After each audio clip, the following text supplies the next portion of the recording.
Dans la famille Kennedy, qui est le plus fada entre papa et maman? Bonsoir. Rose Fitzgerald, elle a une enfance qui pue les daddy issues. Son daron, c'est le maire de Boston. Ils sont très proches, il la traîne à tous ses meetings. À 7 ans, elle gambade déjà à la Maison Blanche. À l'école, elle est au top. Tous les feux sont verts pour qu'elle devienne une femme cultivée, influente et indépendante. Mais son daron renverse la potion magique quand il refuse qu'elle aille à la fac, ce qu'elle regrettera toute sa vie. Il l'envoie dans un couvent où elle reçoit un apprentissage religieux qui la marque beaucoup. Sa famille, c'est des cathos d'origine irlandaise. Elle est proche de l'association Enfants de Marie qui prêche pour que les femmes doivent obéir à leur mari et abandonner toute ambition professionnelle pour faire un bon mariage. Et ben justement, Rose a fini avec Joseph Kennedy, un patron de banque avec qui elle traînait à la plage quand elle était petite. Si t'as déjà vu ma vidéo sur lui, t'es au courant qu'il a la braguette facile. Bon, elle en est pas tombée de sa chaise. Son père a beaucoup trompé sa mère. Et pour faire passer la pilule, ils ont un deal. Elle ferme les yeux sur ses plans cul, mais il doit être discret pour pas qu'elle soit ridiculisée et surtout, elle doit avoir tout ce qu'elle veut. Shopping à Paris, prends ma carte. Couture, fourrure, soins, il paye tout. Est-ce qu'elle est heureuse? Bah autant que quelqu'un qui s'encule la gueule aux médicaments pour oublier que son mari est un wifi public. Le couple aura quand même 9 enfants. Il y a bien un moment quand elle est enceinte du 4e où Rose rentre vivre chez ses parents parce qu'elle veut divorcer. Mais son père il lui dit t'es dans le monde de la musique toi? Et elle rentre chez elle. Pour s'en remettre, elle se plonge encore plus dans la religion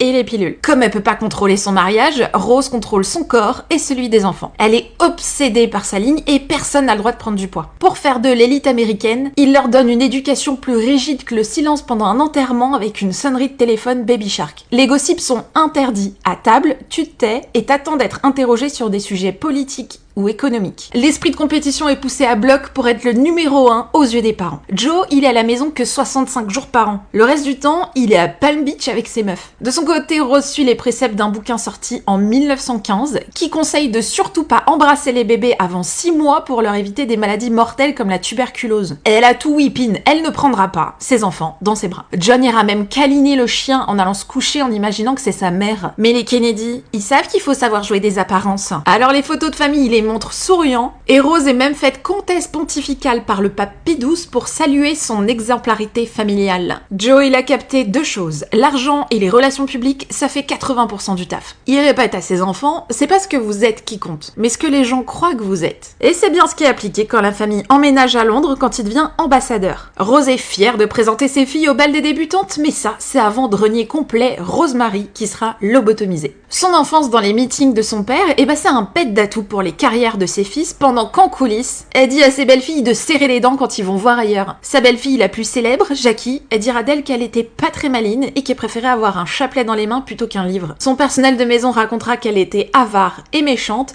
et il faut croire que ça conserve, parce que Rose mourra à 104 ans d'une pneumonie. Alors